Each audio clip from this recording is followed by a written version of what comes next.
Pagi hari ini insya Allah kita akan membahas tentang yang pertama, yang al-akhbar.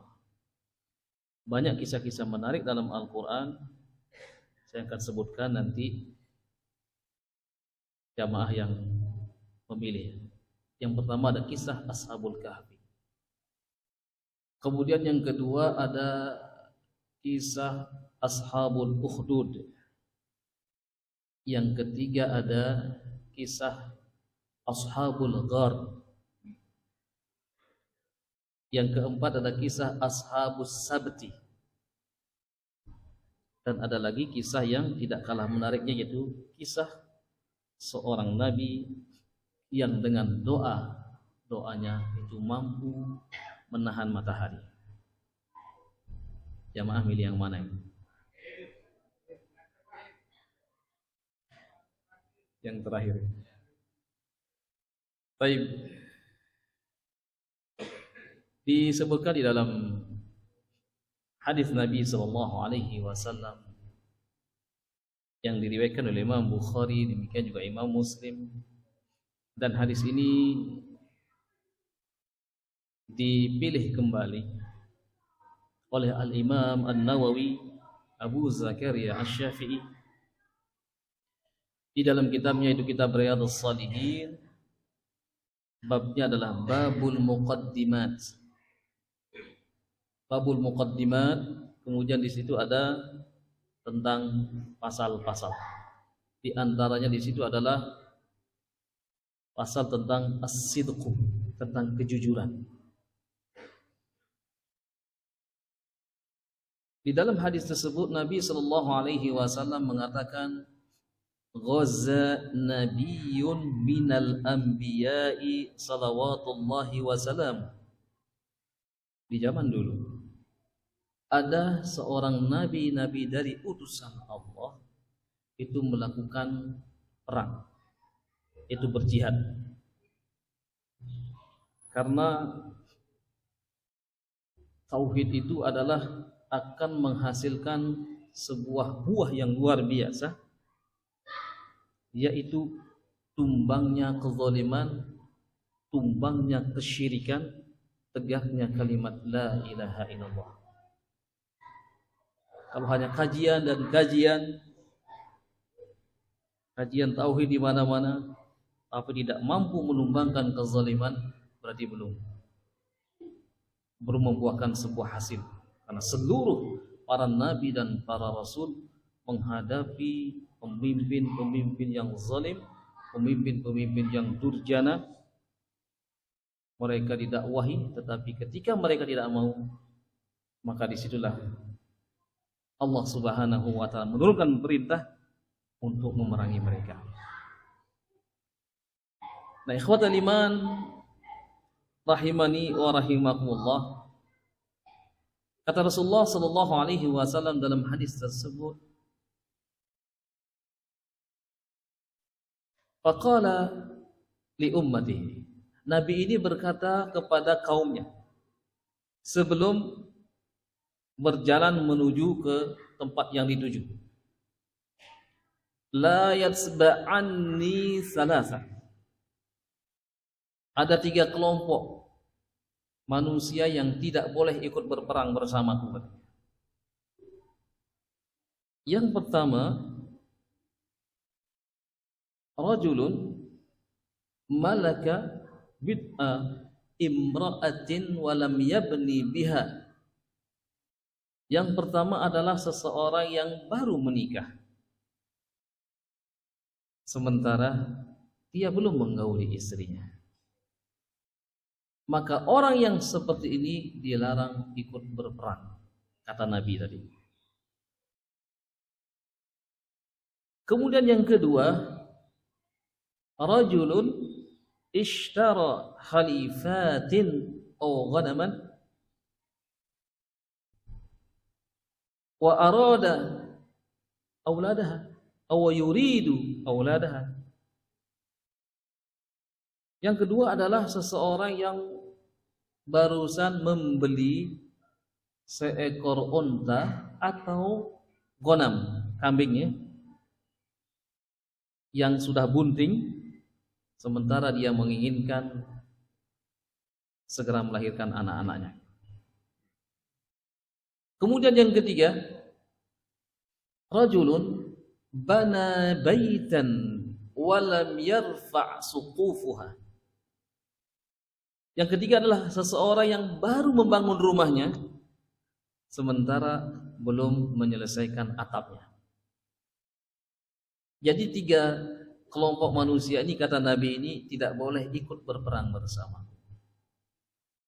Nah, kalau yang pertama berperang ini baru menikah, nanti ingat istrinya gitu. Gak jadi perang nanti, melo terus. Yang kedua juga sama. Mau perang ingat apa onta saya sudah melahirkan apa belum gitu. Jadi pikirannya ke sana terus. Nah, yang ketiga juga sama. Wah, kalau aku mati nanti siapa yang meneruskan atau membangun atap rumah? Karena berperang di zaman dulu, berjihad di zaman dulu, mereka tidak akan pernah bisa mengambil harta rampasan perang karena tidak halal bagi mereka. Harta rampasan perang hanya dihalalkan bagi umat ini. Nah, kemudian persiapan sudah dilakukan. Faghaza fadana minal qaryati qurba al-asri atau waqt al-asr. Kemudian Nabi ini sudah mempersiapkan segala-galanya, berangkatlah sampai mendekati Qaryah. Qaryah di sini adalah Baitul Maqdis. Pada saat sampai di sana sudah masuk waktu asar. Sementara hari itu harus dirampungkan peperangan karena keesokan harinya hari libur, hari Sabtu. Jadi Allah Subhanahu wa taala menjadikan hari Sabtu bagi mereka orang-orang Yahudi ini hari suci. Sebenarnya dari zaman dulu Allah Subhanahu wa taala menjadikan hari Jumat ini sebagai hari suci bagi seluruh umat manusia. Min qabli nabiyina Muhammadin sallallahu alaihi wasallam wa min ba'di. Baik sebelum Nabi diutus maupun sesudahnya. Tetapi mereka banyak yang membangkang. Mereka banyak yang meninggalkan. Nah, sehingga orang Yahudi dijadikan hari Sabtu sebagai hari sucinya, sementara orang-orang Nasrani adalah hari Ahad dan kita adalah hari Jumat. Kata Rasulullah, wa antum tuqaddimuna bi yaumaini. Kalian mendahului mereka 2 hari. Nah, Nabi ini menginginkan hari itu juga harus selesai peperangan. Karena besoknya tidak ada hari perang dan tidak ada hari kerja. Dan ini mungkin sebagai pengetahuan Bapak-bapak ya, jadi kalau seandainya ditakdirkan punya rezeki kemudian umroh, kemudian ada umroh yang plus ke Masjidil Aqsa ya, yang sekarang Masjidil Aqsa sedang menangis karena dinodai oleh orang-orang Yahudi Zionis. Sekali lagi ini Yahudi yang Zionis.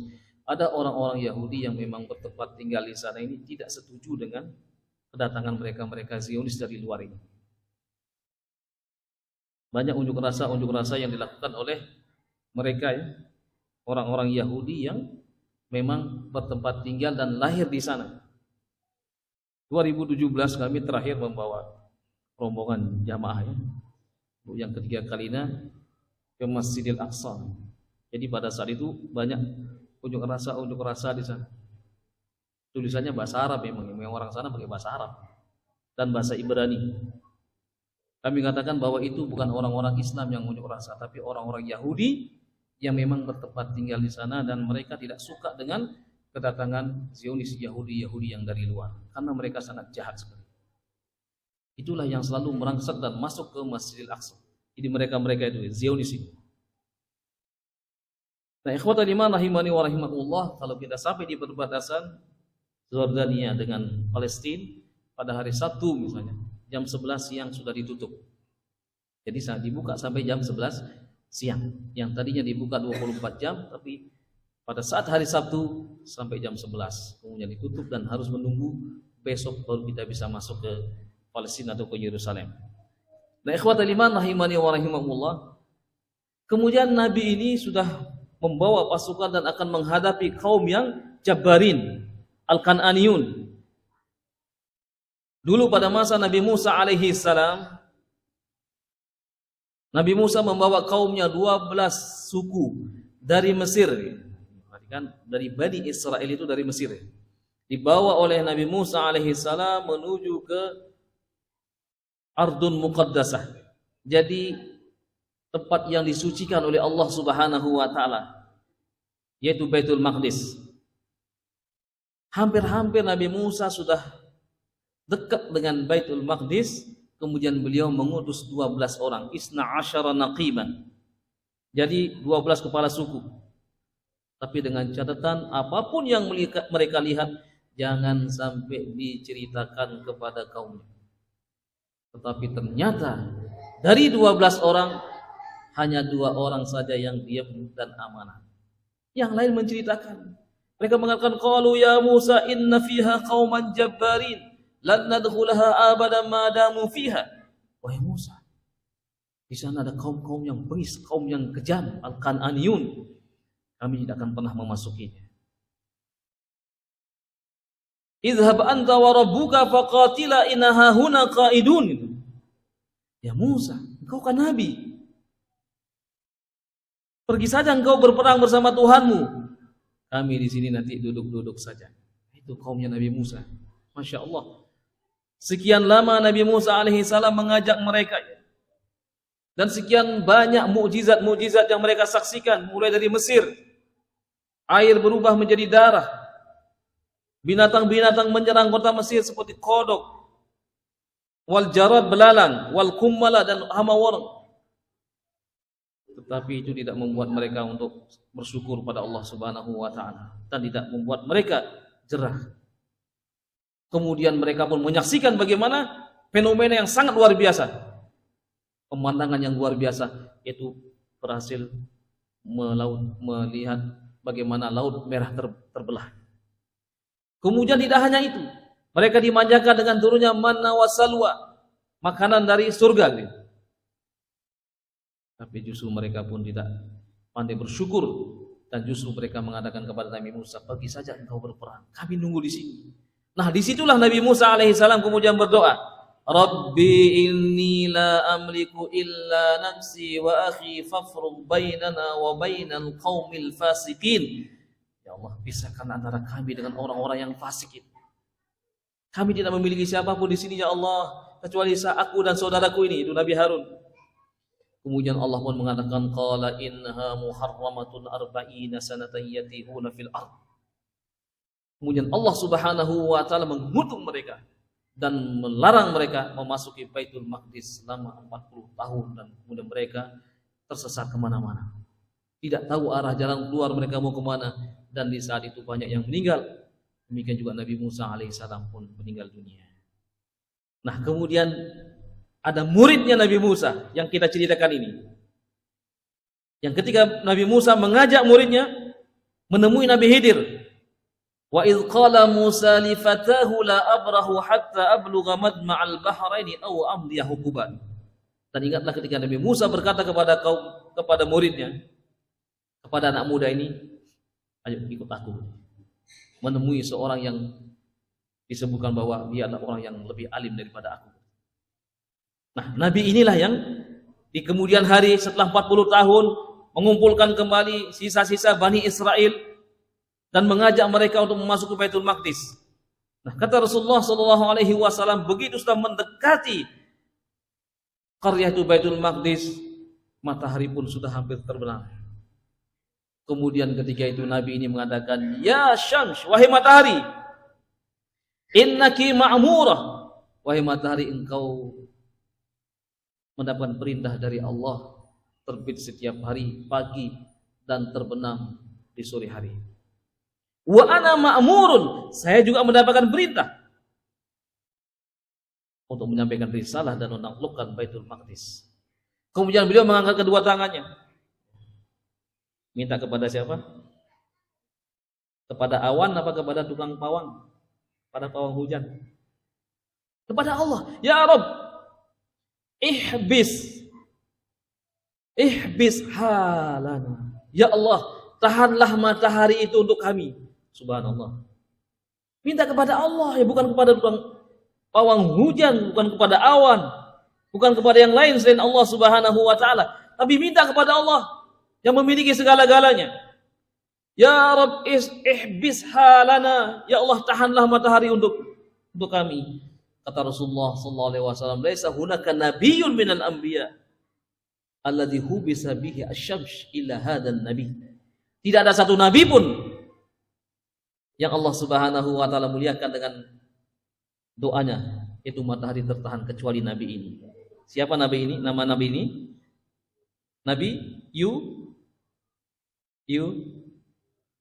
Yusha bin Nun. Inilah Nabi Yusha bin Nun, kuburannya ada di Yordan ya.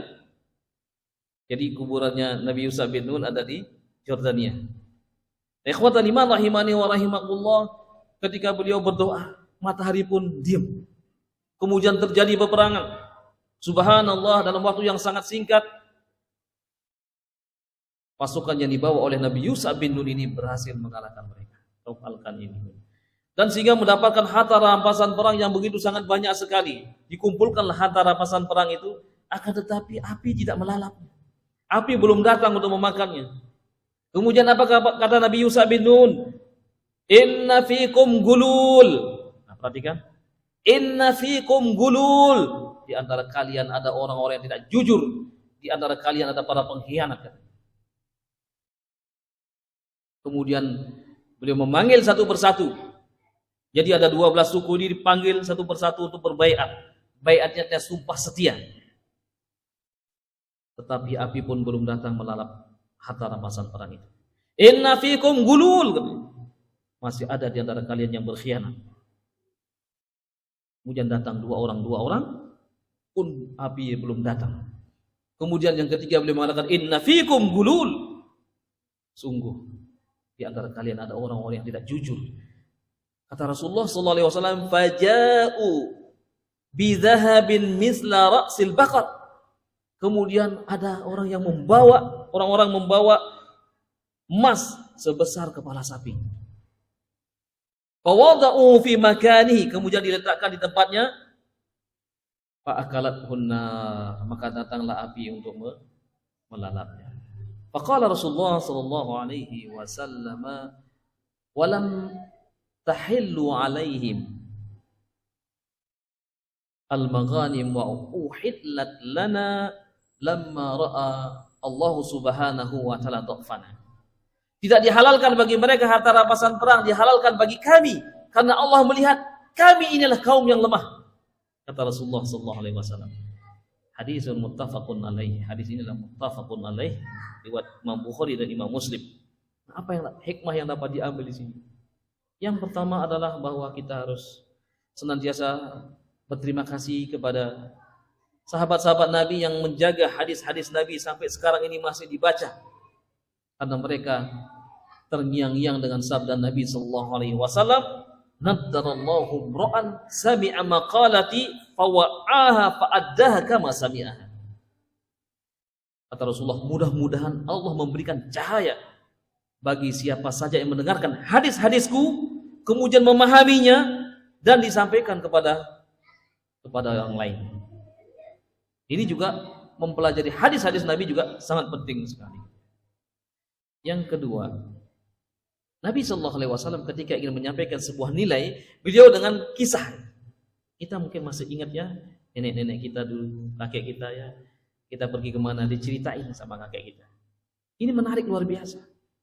Ada juga di sekolahannya guru yang suka cerita ya. Kira-kira guru yang suka cerita, guru matematika apa guru bahasa Indonesia? Zaman dulu guru matematika bawa, tuh di sini kalau ada guru matematika mohon maaf ya. Guru matematika bawa apa? Penjalin, ayo garis, ayo maju, hafalkan perkalian. Kalau tidak bisa berdiri atau dipukul. Sekarang jangan coba-coba mukul murid itu ya. Bapaknya datang bawa pedang nanti, dilaporkan kita melanggar HAM katanya. Sehingga generasi-generasi akan lahir dari yang sekarang ini generasi-generasi cengeng. Kalau generasi zaman kita dulu ya lahirlah bapak-bapak ini sekarang. Tegar itu ya. Zaman dulu yang cari sekolahan siapa? Sendiri apa orang tua yang nyariin? Sendiri. Mana-mana sekarang nih mak-maknya bingung ya, mohon maaf mak-maknya. Kesana kemari bingung nyari sekolah untuk anaknya. Jadi yang sedih yang ini adalah mak-maknya semua gitu ya. Nah, itu sekarang terbalik semuanya dia. Nah, ikhwatal iman rahimani wa rahimakumullah. Nabi sallallahu alaihi wasallam ketika ingin menyampaikan sebuah pesan, beliau dengan kisah. Dari mana beliau mendapatkan kisah ini? Dari Allah Subhanahu wa taala. Karena beliau adalah diutus dari kaum yang ummi, tidak pandai baca dan tidak pernah juga menulis. Kemudian yang berikutnya hikmah yang luar biasa adalah setiap nabi punya mukjizat. Di antaranya mukjizat Nabi Yusuf bin Nun adalah matahari bisa tertahan. Kemudian yang paling penting di situ adalah Nabi ingin mengatakan hendaklah kalian selalu jujur. Karena kejujuran itu adalah merupakan asas diterimanya amal. Nah ini kan tadi tidak diterima harta rampasan perangnya karena masih ada di antara umatnya Nabi Yusuf bin Nun yang tidak jujur. Nah oleh karena itu Ramadan mengajarkan kepada kita tentang kejujuran. Rasulullah mengatakan alaikum bisidqi, hendaklah kalian jujur. Fa inna sidqa yahdi ilal bir, karena kejujuran itu akan membawa kepada kebaikan. Fa innal birra yahdi ilal jannah, karena kebaikan itu akan memudahkan orang masuk ke dalam surga. Fa innar rajula la yasduqu fi kalami aw yataharra as-sidq hatta yuktaba indallahi siddiqan. Seseorang yang berbicara dengan benar, jujur, atau dia berusaha untuk jujur, maka Allah akan menulis di Lauhul Mahfuz si fulan adalah orang yang jujur. Iyyakum wal kadzib, jangan suka berdusta, jangan suka berbohong. Fa innal kadziba yahdi ilal fujur, karena suka berdusta membawa kepada perbuatan jelek atau perbuatan dosa. Fa innal fujura yahdi ilan nar, na'udzubillah min dzalik.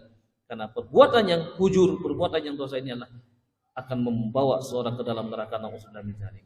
Wa innar rajula la yakdzibu fi kalami aw yataharral kadzib hatta yuktaba indallahi kadzaban, na'udzubillah min dzalik. Kalau seseorang yang selalu berdusta dan berdusta terus, maka Allah akan menulis di Lauhul Mahfuz si fulan adalah orang-orang yang dusta, na'udzubillah min dzalik. Nah, Ramadan mengajarkan kepada kita kejujuran. Karena tidak ada yang tahu puasa kita udah sekian lama kita berpuasa, sekian hari kita berpuasa, apakah puasa kita benar atau tidak. Tidak ada yang bisa mengetahui kecuali Allah Subhanahu wa taala. Oleh karena itu mari nilai-nilai kejujuran ini kita nanti lestarikan di luar bulan Ramadan. Jujur di dalam berbicara, jujur di dalam berniat, dan juga jujur di dalam berbicara ya. Berbuat, berbicara, dan juga berniat. Ikhwatal iman rahimani wa rahimakumullah. Kemudian yang terakhir, hikmah yang dapat diambil di situ bahwasanya Allah Subhanahu wa taala menghalalkan harta rampasan perang bagi umat ini dan tidak dihalalkan bagi umat-umat terdahulu. Mudah-mudahan kisah ini menginspirasi kita semuanya, yaitu bagaimana kita selalu berlaku jujur dalam kehidupan kita sehari-hari. Demikian juga ketika kita menyampaikan, khususnya guru, para murabi, maka hendaklah menampilkan kisah-kisah yang menarik sehingga audien atau murid-murid kita mudah untuk mencernanya. Aqulu qouli hadza wa astaghfirullah li wa lakum. Subhanakallahumma wa bihamdika asyhadu an la ilaha illa anta astaghfiruka wa atubu ilaik. Wal 'afwu minkum. Assalamualaikum warahmatullahi wabarakatuh.